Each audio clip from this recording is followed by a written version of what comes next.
देखिए, प्रधानमंत्री नरेंद्र मोदी की अध्यक्षता में यूनियन कैबिनेट ने आज 3 बड़े फैसले लिए हैं। मीटिंग के बाद में केंद्रीय मंत्री अश्विनी वैष्णव ने प्रेस ब्रीफिंग करके जानकारी दी। इसी अवसर पर मंत्री वैष्णव ने कहा कि सेंसस 2027 को लेकर फैसला हुआ है। इसके लिए 11,718 करोड़ का बजट भी पास हुआ है। तो वहीं पर दूसरा कोल यानी एनर्जी सेक्टर में बड़ा रिफॉर्म किया गया है और तीसरा किसानों से जुड़ा हुआ फैसला लिया गया।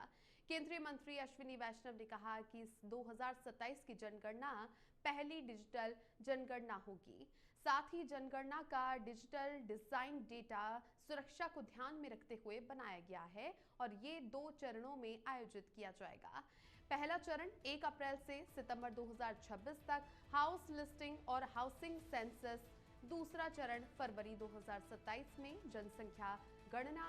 और केंद्रीय मंत्री ने आगे बताया कि पहली बार डिजिटल सेंसस होगा जिसमें मोबाइल एप्लीकेशन के जरिए डेटा कलेक्ट किया जाएगा।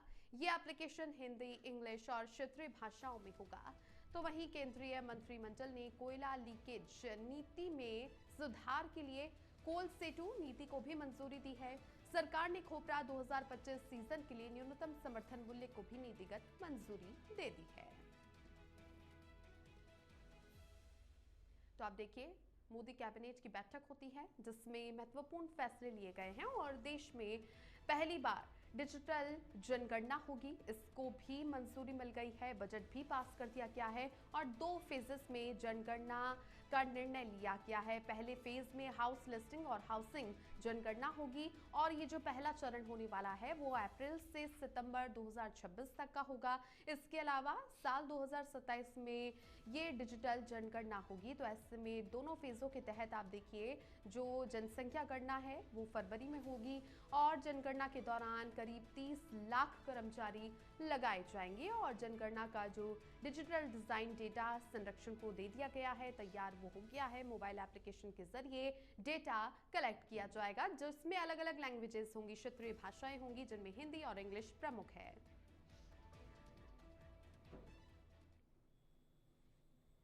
Anybody else? Left side, this side. Tough questions आए, जाति न पूछो साधु की। ठीक बात है। कास्ट के बारे में कई जो क्वेश्चंस आए उन सबका सिंगल आंसर है, व्यक्ति खुद अपनी कास्ट के बारे में बताता है। उस कास्ट का क्लासिफिकेशन कैसे होता है वो सेंसस में नहीं है। सेंसस में व्यक्ति क्या कास्ट बताता है और नहीं बताना चाहे तो न भी बताए। जो एक प्रश्न ऐसा भी था कि अगर कोई बताना ना चाहे तो क्या, ना बताना चाहे तो ना भी बताए।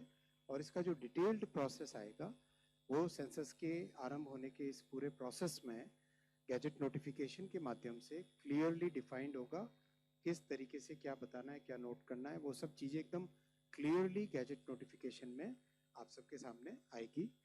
और SCCC के रेफरेंस में मैं ये इतना कहना चाहूँगा कि अभी जो एक्सरसाइज हो रही है ये एक्सरसाइज एकदम साइंटिफिक वे में और एक्यूरेसी के साथ हो रही है। इसके पीछे सेंसस एक्ट, भारत का बनाया हुआ कानून, भारत के संविधान के तहत भारत के पार्लियामेंट का बनाया हुआ कानून, उसका उपयोग किया जाएगा जिससे कि इस पूरे प्रोसेस की ऑथेंटिसिटी एक बहुत मेजर वे में सिग्निफिकेंटली बेटर होगी compared to the previous exercise which was called SCCC।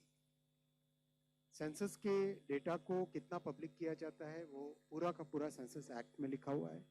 Mostly aggregated data को पब्लिक किया जाता है और डिसएग्रीगेटेड डेटा यानी इंडिविजुअल लेवल पे जो माइक्रो लेवल पे डेटा होता है that is considered as confidential data, क्योंकि व्यक्ति का पर्सनल इंफॉर्मेशन है और पर्सनल इंफॉर्मेशन का सेंसस में भी प्रोटेक्शन का प्रोविजन है, सेंसस एक्ट में भी प्रोटेक्शन का प्रोविजन है।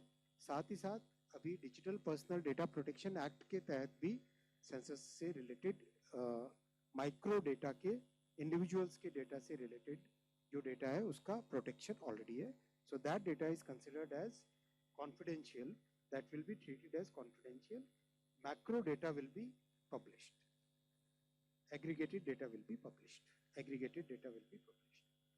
बजट जो सेंसस की पूरी एक्सरसाइज डेट्स अभी आपके सामने रखी थी उन डेट्स के हिसाब से इसका यूज किया जाएगा।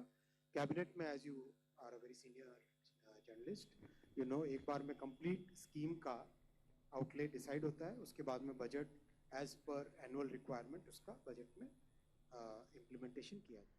इंडिगो एयरलाइंस के ऑपरेशन से जुड़ी हुई दिक्कतों के मामले में महानिदेशालय नागरिक उड्डयन ने प्रारंभिक जांच में बड़ी कार्रवाई की है। जांच में कुछ इंस्पेक्टरों को दोषी पाए जाने के बाद डीजीसीए ने इंडिगो की निगरानी करने वाले अपने 4 फ्लाइट ऑपरेशन इंस्पेक्टरों को नौकरी से हटा दिया है। ये सभी इंस्पेक्टर इंडिगो की उड़ानों की सुरक्षा और संचालन की जांच से जुड़े हुए थे। माना जा रहा है कि जांच और निगरानी में हुई लापरवाही की वजह से डीजीसीए को ये सख्त कदम उठाना पड़ा। जिन अधिकारियों पर कार्रवाई हुई वे सभी कॉन्ट्रैक्ट पर डीजीसीए में काम कर रहे थे और इनकी जिम्मेदारी एयरलाइंस खासतौर पर इंडिगो की सुरक्षा और ऑपरेशनल ओवरसाइट की थी। डीजीसीए ने ये कदम ऐसे समय में उठाया है जब गुरुवार को ही इंडिगो ने हालिया संकट से प्रभावित हुए यात्रियों के लिए रिफंड के बाद अतिरिक्त मुआवजे का ऐलान किया है। वहीं गुरुवार को ही दूसरी बार इंडिगो के सीईओ पीटर एल्बर्ट्स डीजीसीए के समक्ष पेश हुए। बता दें कि इंडिगो ने शुक्रवार को भी बेंगलुरु एयरपोर्ट से 54 उड़ानें रद्द की, जिनमें 31 आगमन और 23 प्रस्थान उड़ानें शामिल हैं।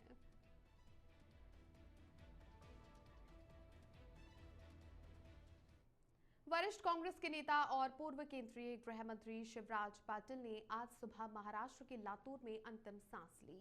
वे 91 साल के थे और सुबह करीब 6:30 बजे उनका लातूर स्थित अपने घर में निधन हो गया। दरअसल शिवराज पाटिल लंबे समय से बीमार चल रहे थे, जिसके चलते उनका घर पर ही इलाज किया जा रहा था। उनका पूरा नाम शिवराज पाटिल चाकुरकर था। उन्होंने लोकसभा के सभापति और विभिन्न केंद्रीय मंत्री के पद की जिम्मेदारी संभाली है।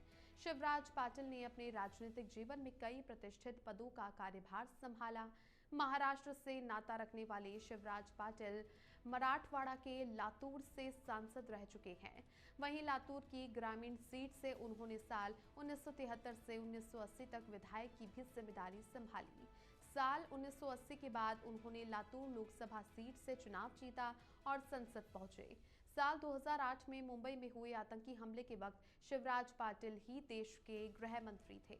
इस हमले के दौरान सुरक्षा में चूक को लेकर काफी आलोचना होने पर शिवराज पाटिल ने अपने गृह मंत्री पद से इस्तीफा दे दिया था। उन्होंने आतंकी हमला रोकने में अपनी नाकामी स्वीकार की थी और इसके बाद नैतिक जिम्मेदारी लेते हुए गृह मंत्री का पद उन्होंने छोड़ा था।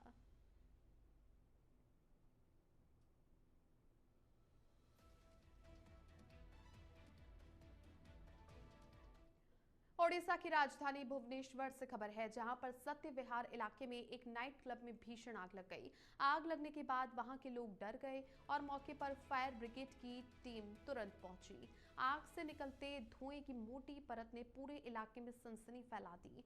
अधिकारी ने बताया कि अभी तक आग लगने का सटीक कारण पता नहीं चल सका है। हालांकि अधिकारी जांच कर रहे हैं कि क्या ये आग इलेक्ट्रिकल शॉर्ट सर्किट से लगी है और ऐसे में किचन में कोई खराबी या किसी और कारण से ये आग लगी है। फायर ब्रिगेड के कर्मचारी पूरे प्रयास से आग पर काबू पाने में लगे रहे। उनकी तेज कार्रवाई की वजह से आग पास के भवनों तक नहीं फैल पाई। अधिकारियों के अनुसार अब तक इस आग में कोई हताहत नहीं हुआ है। बता दें कि ये घटना गोवा में हाल ही में हुई एक बड़े नाइट क्लब आग हादसे के कुछ ही दिनों के बाद में हुई है, जिसमें 25 लोग जान गंवा चुके थे। इस घटना के बाद उड़ीसा फायर और इमरजेंसी सर्विसेज ने राज्य भर में सभी रेस्टोरेंट और 100 से ज्यादा सीट वाले प्रतिष्ठानों का ऑडिट कराने का आदेश दिया था। अधिकारियों का कहना है कि ये कदम भविष्य में आग जैसी घटनाओं को रोकने और लोगों की सुरक्षा सुनिश्चित करने के लिए उठाया गया है।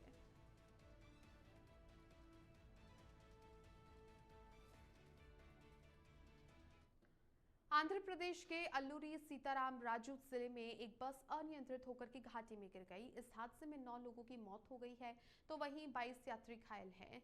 घटना के समय बस में करीब 40 लोग सवार थे। हादसे में कई लोग घायल हुए हैं। घायलों को इलाज के लिए भद्राचलम अस्पताल में भर्ती करवाया गया। मृतकों का आंकड़ा बढ़ने की भी आशंका है। एएसआर जिला कलेक्टर ने बताया कि यह हादसा चिंटूरू और भद्राचलम के बीच घाट रोड पर हुई है।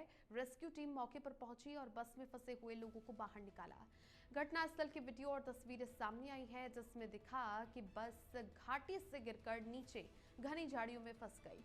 कई यात्री बस से नीचे सड़क पर गिर गए। सड़क पर मृतकों के शव और लोगों का सामान बिखरा हुआ पड़ा था। इस हादसे पर राष्ट्रपति द्रौपदी मुर्मू, प्रधानमंत्री नरेंद्र मोदी और आंध्र प्रदेश के सीएम चंद्रबाबू नायडू ने शोक व्यक्त किया है। वहीं पीएम मोदी ने पीएमएनआरएफ से हर मृतक के परिवार को 2 लाख रुपए और घायलों को 50,000 रुपए की अनुग्रह राशि देने का ऐलान किया है।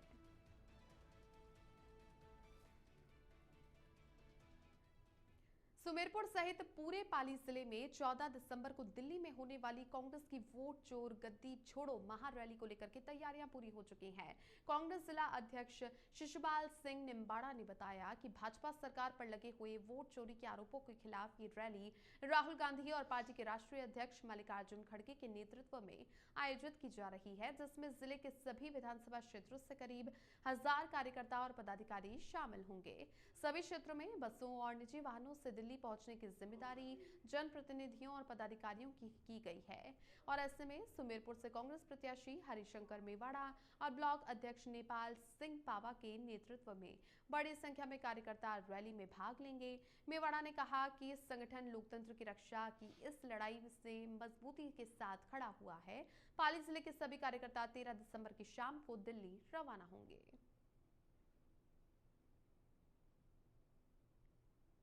हर ब्लॉक में तैयारियां चल रही है और जोरों शोरों से तैयारियां चल रही है। हमारे विधायक प्रत्याशी आदरणीय हरिशंकर जी मेवाड़ा, हमारे विधानसभा प्रभारी मकसूद अहमद जी, हमने दोनों ब्लॉकों की मीटिंग ली है, नगर की मीटिंग ली है और विधानसभा सुमेरपुर से कम सैकड़ों में हरिशंकर जी के नेतृत्व में हम दिल्ली जा। करौली के हिंडौन सिटी से खबर है, जहां पर आज सुबह जटनगला गांव के ग्रामीणों ने हिंडौन बयाना मार्ग पर चक्का जाम लगाया। ये जाम कक्षा 11वीं के एक छात्र के स्कूल से अचानक लापता होने के चलते लगाया गया।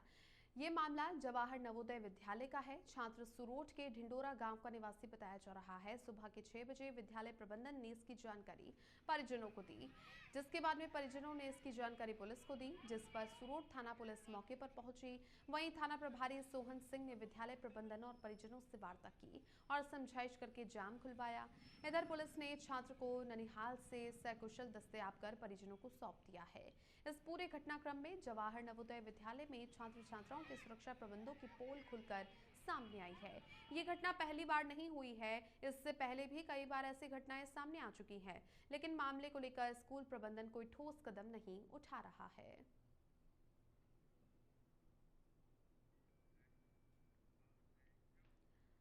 वहीं जयपुर में राष्ट्रीय सड़क सुरक्षा अभियान के तहत परिवहन और सड़क सुरक्षा विभाग की ओर से जागरूकता कार्यक्रम आयोजित हुआ। इस कार्यक्रम में पहले दिन कला सागर सेवा संस्थान के कलाकारों ने शहर के विभिन्न स्थानों पर नुक्कड़ नाटक करके आम जनता को यातायात नियमों के पालन और दुर्घटना के समय घायलों की मदद करने के बारे में जागरूक किया। कलाकारों ने घायल की मदद करने और सही तरीके से CPR करने की जानकारी दी। सचिव स्वराला किरार ने बताया कि रोड नंबर 14 सीकर रोड स्थित 1 नंबर रोड, चोमू पुलिया और हरबक्स कावटिया सर्किल पर करीब सैकड़ों नागरिकों को यातायात नियमों के बारे में बताया गया। परिवहन निरीक्षक शकीला बानो ने नागरिकों से हेलमेट और सीट बेल्ट का नियमित उपयोग करने की भी अपील की। अलवर से खबर है, जहां पर जिला कलेक्टर आर्तिका शुक्ला ने शुक्रवार को जिला कारागृह का औचक निरीक्षण किया, जिसमें उन्होंने जेल की आंतरिक व्यवस्थाओं, बंदियों की स्थिति और सुरक्षा प्रबंधन का विस्तार से मूल्यांकन किया। निरीक्षण के दौरान ADM सिटी और जेल अधीक्षक भी मौजूद रहे। कलेक्टर ने सभी वार्डों का दौरा करके भोजन, साफ सफाई, चिकित्सा और सुरक्षा जैसी सुविधाओं की वास्तविक स्थिति देखी। उन्होंने महिला कर्मचारियों और महिला बंदियों के लिए विशेष पिंक टॉयलेट स्वीकृति करने की संभावना पर विचार किया। वहीं जेल परिसर में ऊर्जा बचत के लिए सोलर पैनल लगाने पर भी चर्चा की गई। निरीक्षण के अंत में उन्होंने निर्देश दिए कि जहां पर सुधार की जरूरत है, वहां जल्द से जल्द प्रभावी कदम उठाए जाएं, ताकि जेल को आधुनिक, सुरक्षित और बेहतर सुविधाओं से युक्त बनाया जा सके। हाँ, आज केंद्रीय कारागृह का निरीक्षण किया गया। इसमें मुख्य बिंदु यही थे कि जो अंदर बंदी हैं उनसे इंटरैक्ट भी किया, सभी वार्ड्स की स्थिति जानी। जेल सुपरिटेंडेंट साहब, ADM सिटी के साथ ये पूरा निरीक्षण किया गया। मेडिकल के जो वार्ड्स हैं अंदर, डिस्पेंसरी है, उनकी स्थिति, उनमें क्या नई चीज़ें की जा सकती हैं और सुधार लाया जा सकता है, इस पर थोड़ा चिंता और चर्चा की। इसके साथ ही पूरे क्षेत्र में ये देखा चल के कि कहाँ पे अभी ITI के माध्यम से यहाँ पे स्किल ट्रेनिंग दी जा रही है बंदियों को, बहुत अच्छा लगा देख के कि काफ़ी अच्छी कार्विंग की स्किल्स यहाँ पे सिखाई जा रही हैं। इसके साथ ही एक महिला अफ़सरों के लिए भी और महिला बंदियों के लिए भी टॉयलेट की जो व्यवस्था है, उस पे चिंतन किया है कि अगर कोई स्पेशल पिंक टॉयलेट यहाँ के लिए हम सैंक्शन कर सकें, जो यहाँ की माँग भी है, और सोलर पैनल लगाने। झुंझुनू की खेतड़ी से खबर है, जहां पर शुक्रवार को रामकृष्ण मिशन और नगरपालिका के संयुक्त तत्वावधान में विरासत दिवस मनाया गया। इस मौके पर विभिन्न स्कूलों के बच्चों ने प्रभात फेरी निकाली, जिसे नगरपालिका अध्यक्ष गीता देवी सैनी और रामकृष्ण मिशन ने सचिव आत्मानिष्ठानंद महाराज ने हरी झंडी दिखाकर रवाना किया। रैली रामकृष्ण मिशन परिसर से शुरू होकर शहर के प्रमुख स्थानों आरटीओ कार्यालय, हनुमानगढ़ी, अम्बे मार्केट, सब्जी मंडी, करोल बाजार, चूना चौक, अजीत अस्पताल और पुलिस थाना होते हुए वापस मिशन परिसर में पहुंची। रैली में बच्चों ने स्वामी विवेकानंद और खेतड़ी नरेश राजा अजीत सिंह के जयकारे लगाए, जबकि शहरवासियों ने पुष्प वर्षा कर स्वागत किया। मिशन सचिव ने बताया कि विरासत दिवस स्वामी विवेकानंद और राजा अजीत सिंह की ऐतिहासिक मित्रता की याद में मनाया जाता है, क्योंकि शिकागो धर्म सम्मेलन के समय राजा ने विवेकानंद की आर्थिक मदद की थी। उन्होंने बताया कि शाम को शोभा यात्रा, विवेक दिवाली और सांस्कृतिक कार्यक्रम भी आयोजित किए जाएंगे।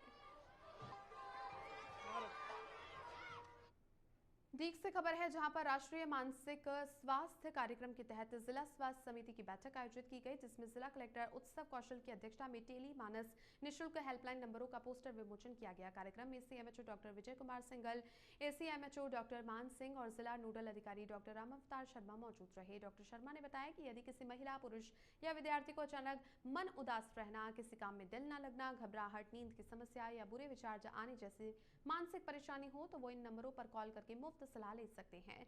उन्होंने कहा कि मानसिक स्वास्थ्य ठीक रहेगा तो शारीरिक स्वास्थ्य बेहतर बना रहेगा। स्वस्थ मन के लिए संतुलित आहार, योग, मेडिटेशन, व्यायाम करने और धूम्रपान और शराब से दूर रहने की सलाह दी गई।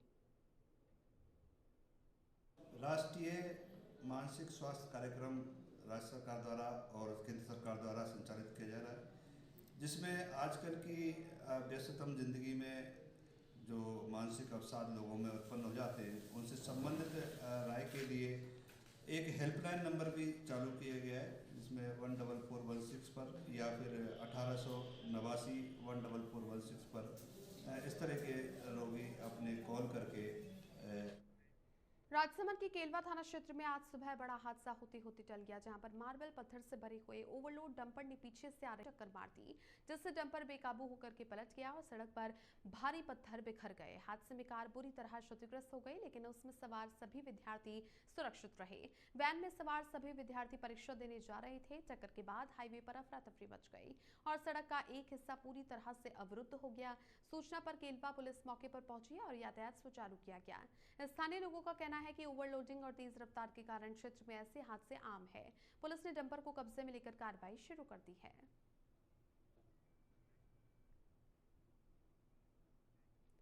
वहीं बारा में राज्य सरकार के 2 वर्ष पूर्ण होने के उपलक्ष्य में आयोजित सड़क सुरक्षा जन जागरूकता अभियान के दूसरे दिन जिला परिवहन अधिकारी डॉक्टर कल्पना शर्मा और परिवहन निरीक्षक सूरज भानु सिंह ने राजकीय उच्च माध्यमिक विद्यालय और राजकीय बालिका उच्च माध्यमिक विद्यालय का भ्रमण किया। अधिकारियों ने विद्यार्थियों को सड़क सुरक्षा के महत्व और साथ ही आवश्यक नियमों की जानकारी दी और सभी से यातायात नियमों का पालन कराने की भी सामूहिक शपथ दिलाई। इस दौरान बच्चों ने सड़क सुरक्षा विषय पर रंगोली और पोस्टर बनाए, जिन्हें डॉक्टर शर्मा ने सराहा और रचनात्मकता के साथ अनुशासन बनाए रखने का संदेश दिया। विद्यार्थियों ने सड़क सुरक्षा को जीवन में अपनाने का भी संकल्प लिया।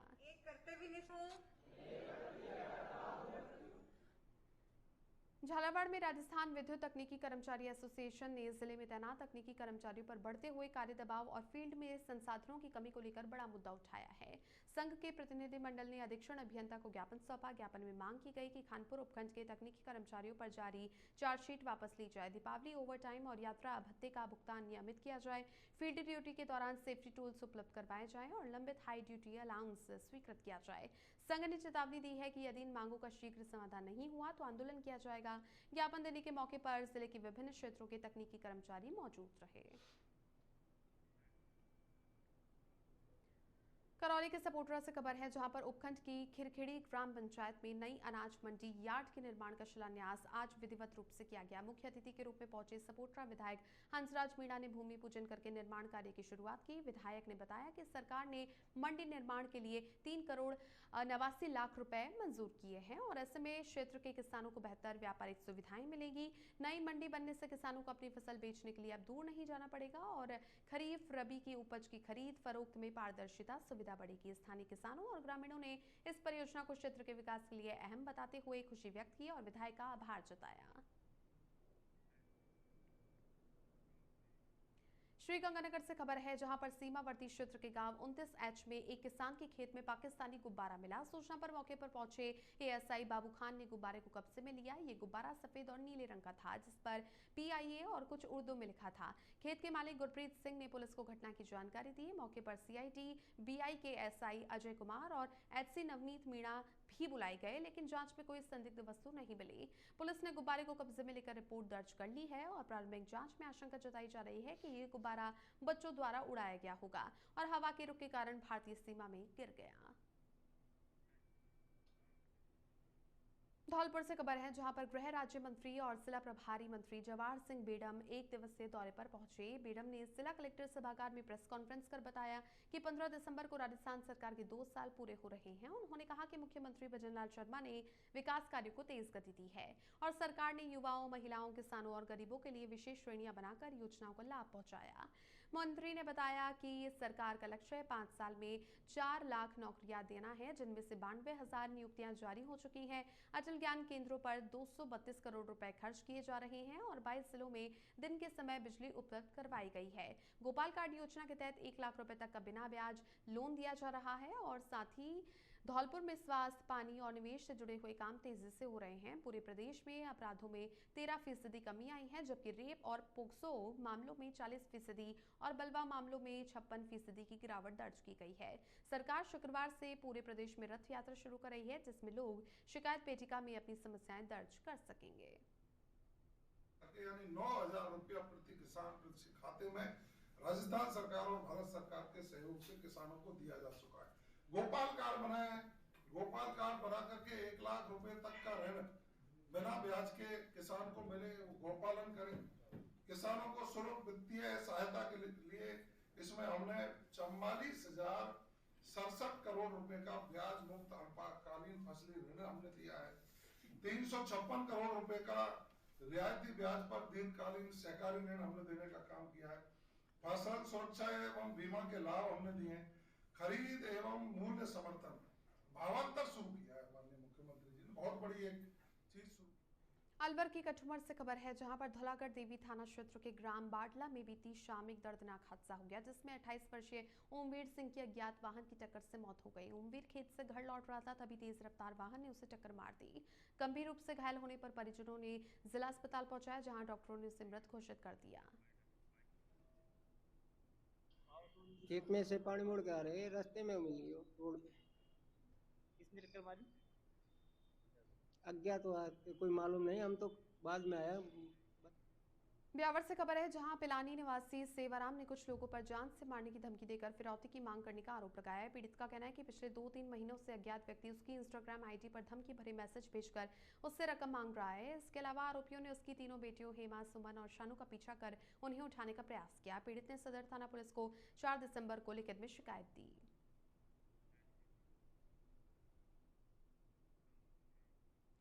बूंदी के नमाना कस्बे में स्मार्ट मीटर लगाने पहुंची टीम को पहले 2 घरों के मकान मालिकों ने ही इनकार कर दिया। इसके बाद में जब ग्रामीणों ने इसकी जानकारी मिली तो वे बड़ी संख्या में पावर हाउस ग्रिड पर जमा हो गए। घटना की सूचना मिलने पर नमाना थाने की पुलिस भी मौके पर पहुंच गई और ग्रामीणों को समझाइश भी की गई, लेकिन कोई समाधान नहीं निकला। अंत में स्मार्ट मीटर लगाने वाली टीम को सुरक्षा और विरोध को देखते हुए वापस जाने के लिए कहा गया। इसी बीच में कस्बे में स्मार्ट मीटर लगाने को लेकर विरोध और असंतोष की स्थिति बनी रही। बयाना से खबर है, जहां पर रेलवे स्टेशन पर पटना अहमदाबाद अजीमाबाद एक्सप्रेसवे में गुरुवार को टिकट जांच के दौरान बड़ा हंगामा हो गया, जब एक टीटी ने बहस के दौरान एक यात्री को थप्पड़ मार दिया, जिससे उसके चेहरे पर चोट आ गई। इसके बाद में यात्रियों ने टीटी का घेराव किया और इलाज के पैसे की मांग पर अड़ गए। माहौल बिगड़ता देख टीटी ने खुद चेन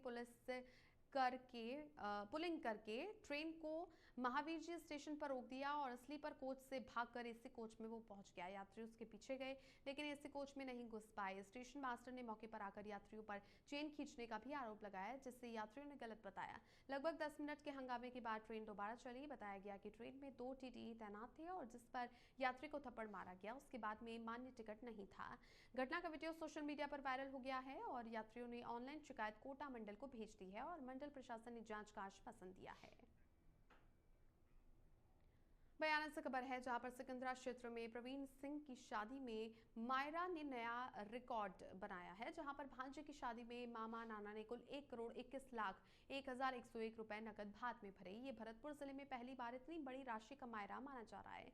प्रवीण सिंह लखनऊ के सरकारी हॉस्पिटल में नर्सिंग ऑफिसर हैं, जबकि उनके परिवार में शिक्षा और राजनीति का भी विशेष योगदान रहा है। मायरा कार्यक्रम में प्रवीण के नाना रंजन पटेल और 6 मामा शामिल थे, जो कि अलग अलग पेशों से जुड़े हैं।